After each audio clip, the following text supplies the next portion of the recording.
Good afternoon, everyone. Thank you. Thank you. Somebody is still awake and alive and attentive out there. Nice one. Thank you. Appreciate that. Thank you for your attention. Thank you for sticking around. I have to apologize, first of all. I have to apologize for two things. First thing, of course, you probably realized already, I grew up in England, so already we're dealing with something of an accent barrier, but I'll do my best to be as clear as possible, but an apology is in order. Second thing is, I'm the last thing between you and your evening with your family. So keeping that closely in mind, I will make sure that we are finished as close to my allotted time as possible. I will do everything I can. Now, as you heard from Stephanie, I run a communications training organization. And I was lucky to meet some people with MPS about 8 years ago. And it's been a cause close to my heart. Our organization's specialty is working with anyone that has a story to tell. Most of the time, that is a scientific story. We work with doctors, we work with nurses, pharmacists, researchers, and patients who have an important message to tell to a range of different audiences. It's clear that in the 10, 15, oh my goodness, 20 years that I've been doing this, working with about 30,000 speakers, presenters, there are some things that everyone can do to help make an impact on whatever audience they're speaking to. So what you're going to get this afternoon is the best of the best. Those things that anyone can do to give their advocacy more power, more impact, more authenticity. So whenever you're in front of 1, 2, 3, 50, 500 people telling your story, what I'm going to give you today are 4 things that you can use, 4 tools, if you like, that will make that story more powerful and make the connection between you and the audience more engaging. So I'm going to teach you 4 things. These are physical skills. I'm not going to lecture you. Maybe that's the third apology. We're going to do this together with the emphasis on doing. But we're going to work through some of the things that will make you more impactful whenever you speak to 2 or 3 or more people. The idea is, from the audience point of view, you're going to look all the things I'm sure you want to be. You're going to look more confident, more credible, more knowledgeable. But notice I'm not going to tell you what to say. It's your story. There's nobody better able to tell your story than you. And when I listen to the stories of Carter and Ryan, I realize the best I can do is offer you some tools so that you can just get out there and tell your own story, and at the very least not feel nervous about it. You know, people tell me getting up and talking to people is scary. It is. It is. There's a part of me right now that wants to run screaming from the room, just so you know. Thank you. That was the truth. Perhaps a little TMI, but that's a fact. I think someone said that speaking in public is the only thing that is more scary to most people than speaking in public is actually the fear of death. I think it was Jerry Seinfeld that said what that means is, you know, the person that's delivering the eulogy is actually under more stress than the person that is actually having the service on their behalf. So, all right. So here's what I want you to do first. I want you to make friends with 1 or 2 people on the table around you. You're probably already friendly with those people. They may be family members or whatever. If there's nobody else on your table, what I'm going to ask you to do is to move to a table where there's somebody sitting quite lonely and alone, and just introduce yourself to that person. So what we're looking for are groups of 2 or 3. Let's take a moment and just do that right now. This is not going to hurt, promise you. You will see the difference, I guarantee it. Now, what I'm going to ask you to do is to come up with, let's say, a 30-second story. A 30-second story about something you know a lot about. So what I'm going to ask you to do is to imagine that you're speaking to someone who has no knowledge of MPS. You know, that could be a potential funding source for you. It could be a political connection, whoever. But I want you to keep in mind someone who has no knowledge of MPS. And in 30 seconds, I want you to imagine what you would say to that person about what you feel is important about MPS. So that's all you have to do. You could write it down if you need to, or just imagine that, just create it mentally. But I want you to create a little 30-second talk, presentation about why MPS is important to you. Do that now, and I'll be quiet for 10 seconds. Now, here's where it gets a little bit harder, but I'm going to ask one person on the table, or one person in the group of 3, to be the volunteer. I said volunteer, not victim. I said volunteer, not victim. You are going to learn probably more than anybody else seated around you. But when the time comes, I'm going to ask one of you to play the role, play the part of the volunteer. And it's real simple. All I want you to do is to tell that 30-second story. That's it. To the rest of the people around the table. Just tell that 30-second story. But before you do that, and this is a job for everybody, especially the other people, I want you to pay attention to those 4 things that I mentioned earlier. And here they are. When I say go, I want the volunteer to just tell their 30-second story. Now, you can stand up if you want to. You can stay seated if you'd prefer it. However you want to do it, it's up to you. Everyone can try this. There's no age requirement, whatever. But I want the audience, whoever's listening to that story, to pay attention to these 4 things. Pay attention to your presenter and notice what they do in these 4 areas. Now, I don't mean to brag. We're not good at that in England, but I don't mean to brag. This is going to change your life, right? Because when you pay attention to these 4 things, you'll never watch anybody speak again without thinking about them. But I want you to think about them objectively. I'm not looking for, thumbs up, thumbs down, good, bad, anything like that. It's just objective observations. First thing, of course, is eyes.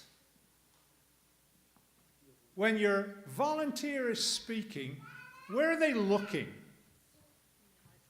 Are they looking at you? Are they looking somewhere else? Oh, God, please get me out of here. I don't know. Are they just kind of staring off into the middle distance, or they just try and look at everybody all at once? Just pay attention. Listen to their voice. Is it flat? Or does it have some inflection in it, some variety? Is it fast? Or is it slow? Or somewhere in between?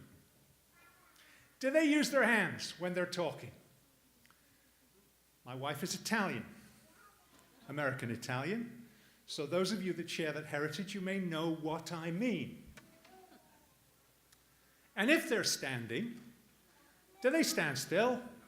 Or do they move around? Do they bounce? Do they sway? Whatever. Again, I'm not looking for problems, just observations. Are you ready? All right. Do you know who your speaker's going to be? The correct answer is an enthusiastic yes. I didn't hear you. Good. On my cue, speakers, you're going to go all at the same time, 30 seconds, ready, and go.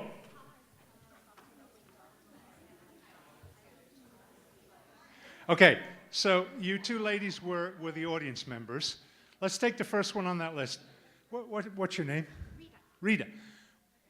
Where did Rita look when she was speaking? She looked directly at both of us. We made eye contact. All right. Mm-hmm. At the same time, or? No, I think she took time looking at both of us. Okay. Mm-hmm. Did she look anywhere else? No, actually she didn't, no. But you're good with that, right? All right, good. Now, you were the presenter here? Yes. What's your name? Jennifer Estevez. Jennifer, thank you. Let me ask the audience. She did fantastic. She did fantastic. I'm donating money today. You can teach the class the next time, Jennifer. That's all we need to do, all right? Was Jennifer's voice inflected or flat or? Both. Okay. I see. Okay, so only flat for a moment when she was kind of composing herself. All right? Who's got some hand users? Is there a table right here? Okay. What's your name, sir? Dave Esposito. Okay. I'm Italian. He's also Italian. You're Italian. Thank you. I guess I have nothing else to say. How did he use his? Are you related to this gentleman? How did he use his hands? When he went to make an important point, he went like this and leaned in. Leaned in and did a cue. Okay. Anybody else? Any other hands users out there? All right. Did anybody? I think Jennifer, you stood up. Did anybody else stand up and deliver their important information? No? All right. Okay.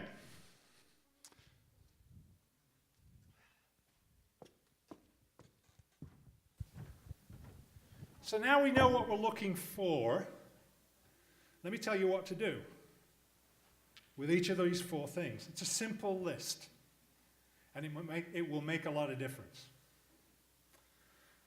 That list is actually a priority order. You probably know this just from common sense. The most important way you can connect to an audience is by using your eyes. Next is the sound of your voice, etc., down the list.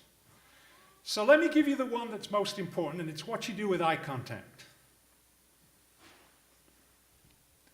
Focus and finish. So here's what you do.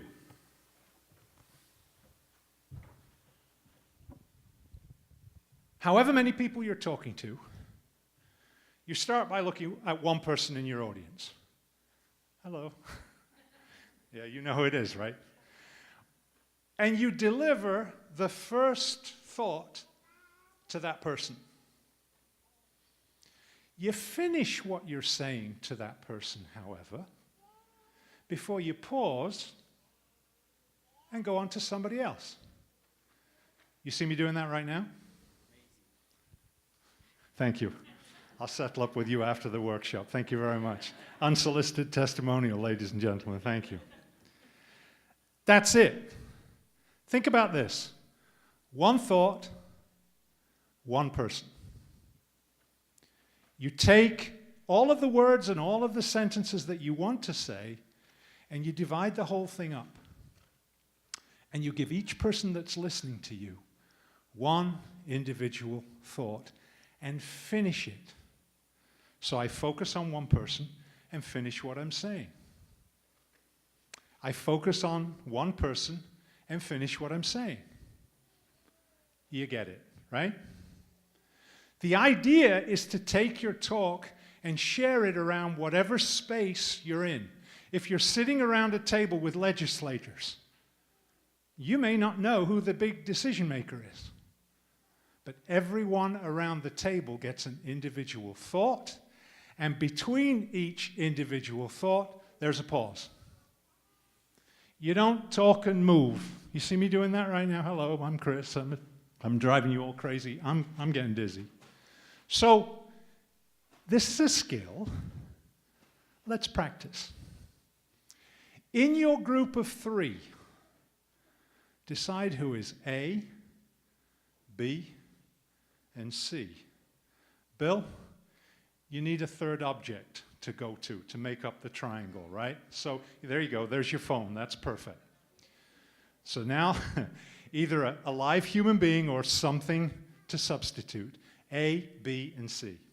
Now, let me see the A's. A's, please raise your hands. Just volunteer. Thank you very much. Thank you. Thank you. Let me see the A's. Good, good. Just one A is fine. Thank you. Right, good. The B's. What a hello at the back. What a sterling group of B's. Hello. And the C's. Yeah, I kind of like you better. No, I didn't say that. That's fine. All right. A's, you are going to go first. Right from your seat, you're going to tell your story.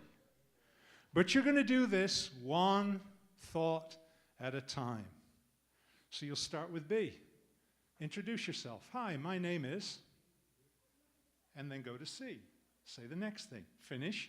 Go back to B. Say the next thing. Right? You get it? Now, B's and C's. I'm going to recruit you, deputize you. That's what we do out west. I'm in Colorado, the eastern part of Colorado. I'm going to deputize you as coaches. Pay attention to A. Make sure they finish what they're saying before they pause and move on. A's, are you ready? Thank you. A's, go.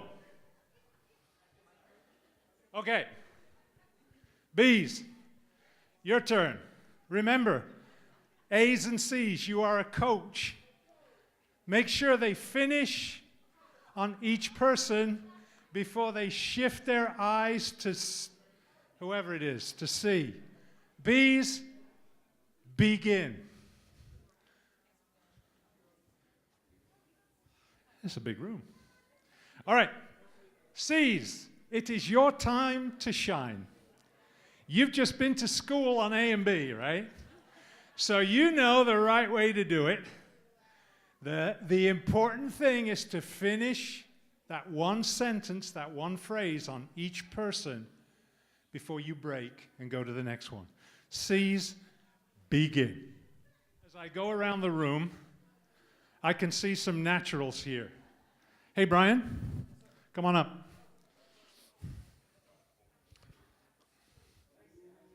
Yeah, right. Sorry. There you go again, Bill. Step up, please. All right. Let's see how this works in a big room. Okay? All right, so Brian, I'm going to coach you. You're not by yourself here. Here's your B. Okay. What's your name, sir? Lance. So the first thing you say and finish to Lance. Okay. Second, your C is this lady right here. Your name is? Lynn. Lynn. Okay. Okay. There's only 2 people in the room. Okay. Lance and Lynn. Lance and Lynn. Are you ready? I'm ready. Start. Go. Hello, my name is Brian Fadden. I'm here today to raise money and awareness for a rare genetic disease called MPS. My daughter has... Good. My daughter was found to have Sanfilippo syndrome in February of 2015. Sanfilippo does not have a treatment and has no cure at this moment. What we're doing here is to raise money for genetic research so that we can find a cure. Sanfilippo kids live to get into their early teens.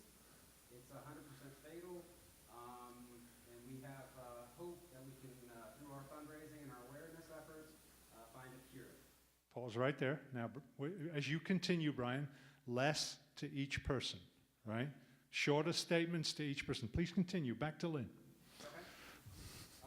Your money will go directly to the research, and what we need from everybody here is to, help not only raise money, but also to tell your friends and your family to provide this important message for our kids. Give him a round of applause. That was excellent. Thank you. Have a seat. Thank you. See? Did that work? Yeah. You've seen those speakers that seem to have a friend in the audience, and they just talk to that one person the whole time. We haven't met, but you look like a nice person. Sorry. Instead of sharing their message around the room, again, if you're advocating on behalf of a family member, everybody in that room is important. Don't miss the chance to connect with each of them. One thought, one person at a time. That's the big one. So when you're at your dinner, your social, your fundraiser tonight, I expect you to keep practicing. I don't mind if you ask a question, but I will bring you a microphone so everybody can hear it. The exercise is good for me, apart from anything else. Come on. What's your name? My name is Amy, and my question is, sometimes people might feel a little squirmy if you're talking to them and looking right at them for even, just a few seconds. They kind of start feeling itchy. So do you worry about that? You let them deal with it? Do I worry? I worry about so many things, but we don't have time for that. It's a question I get all the time. The answer to the question, less is more. Don't give a paragraph to each person. If you keep talking to the same person, it's getting weird, isn't it? Less is more. Just make sure you finish. It doesn't have to be the period at the end of the sentence, what we call a full stop in England.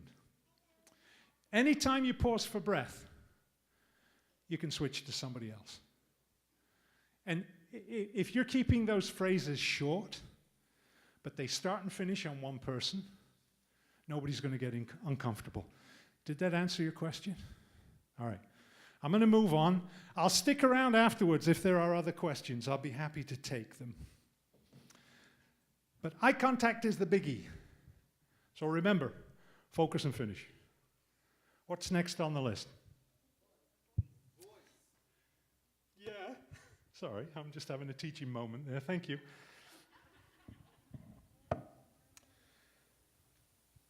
What's the worst thing? What's the worst thing about some speakers' voices? You can't hear them, number one. What else? Oh. We were doing so well. All right. Our next volunteer, ladies and gentlemen. Thank you very much. Monotone. Who said that? Thank you. Monotone is the killer, right?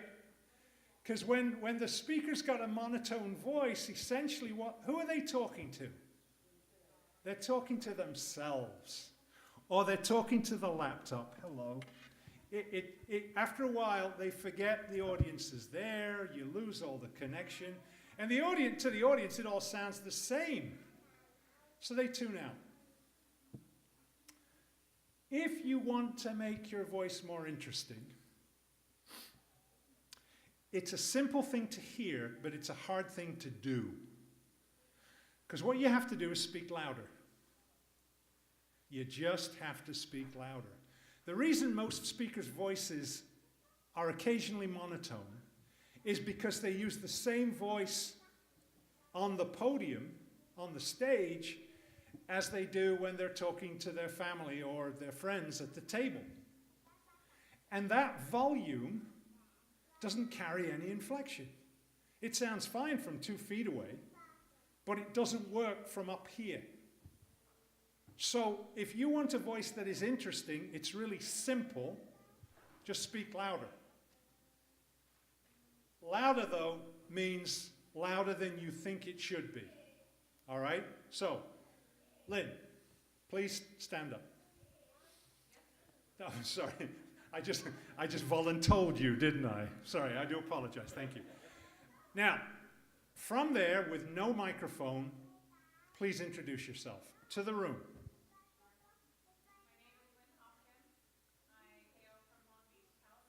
Thank you, Lynn. Could she be louder? All right, Lynn. Let them hear you in Long Beach. All right. Do you hear the difference? Thank you, Lynn. You did very well. I knew you would. Thank you. That's the difference. That's what you're shooting for. It's not just so you can be louder. You know, a microphone will make you louder. It is so that your audience will hear some inflection. And the only way that inflection can come is naturally, au naturel, by speaking louder. Now, Lynn, the second time, how loud did that sound to you in here? It sounded like I was yelling. That's correct. Just so you know, for the rest of you. It should sound like your hair's on fire, they're getting ready to take you to the other place, right? You should sound crazy. And I'll just leave that one with you. Gestures. Gestures. The less said about gestures, the better. If you're going to use your hands, use them with a purpose. Because gestures can signal universal meaning. What does this mean? That's right. Any country in the world, that's me. What does this mean? Big. That's the point. If you're going to make a gesture, make it mean something. All right? Make it mean something. Speak from the heart. Speak from the head. But make it mean something. Don't just this. I got to be careful now. We don't work with politicians, by the way. I should make that disclaimer right now. Whichever side you're on, I would know. We don't work with any of them. But use your hands to make pictures. Big, small, bigger, lower, whatever. And then finally, if you are standing still. I think I just gave that away. If you are standing, stand still. That's perhaps a simple instruction, but it's sometimes hard to do. So from the waist down, you're still, you're steady, like your feet are in cement. Got it?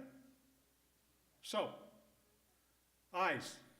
The two F's are focus and finish. You're clawing your way back into our good graces here. Focus and finish. Voice is speak louder. Louder than is comfortable.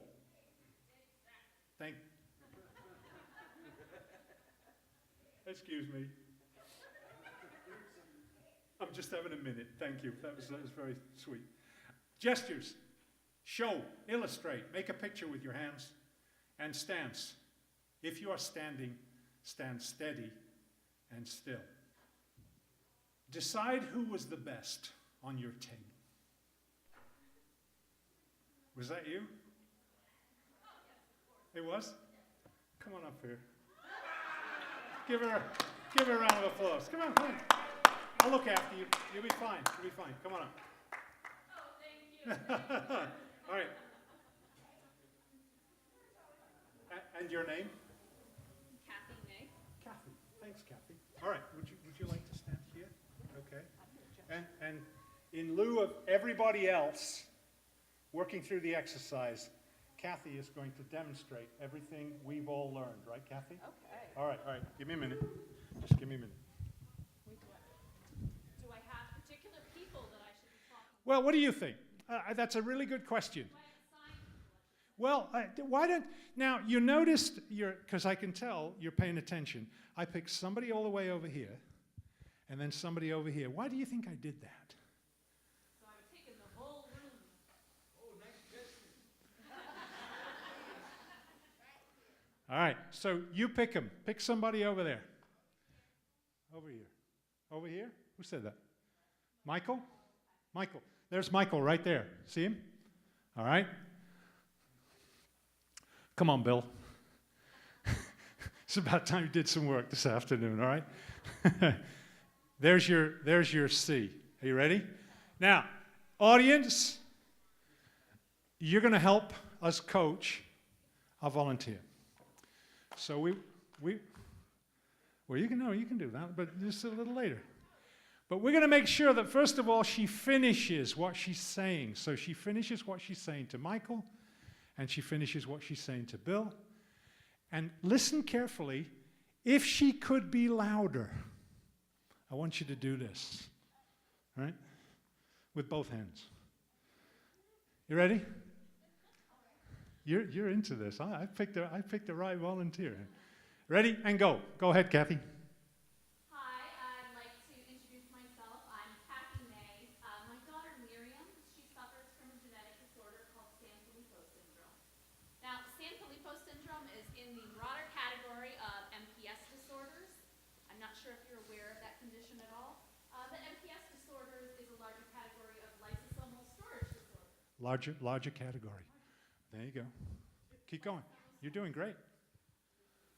The disease itself is rare. It is usually found in 1 out of 70,000 children. And because it's so rare, we have trouble finding researchers and drug companies who are interested in investing in our rare disorder. What's going to be profitable to them? So I'm here today asking for your help. We're looking for donations, any awareness, anything that you can do to help cure my daughter and all of her friends that we have met over the years who are also suffering from this tragic disorder. I don't know what else to say. Give her a round of applause. Thank you. I'll be here all night. Thank you. Thank you. I'm here at the alcohol room. You're just lucky my husband disappeared. I think I agree with you. I think I do. All right. No, I haven't made my mind up yet, just so you know. All right. I promised I would finish on time. And so I will follow the most important rule of any presentation, which is nobody cares if you finish a few minutes before your allotted time. So that. But I will close out just by saying, it's been my pleasure to spend some time with you, a short time. There's Kendra, right? I will be covering these skills and more with the adult speakers tomorrow.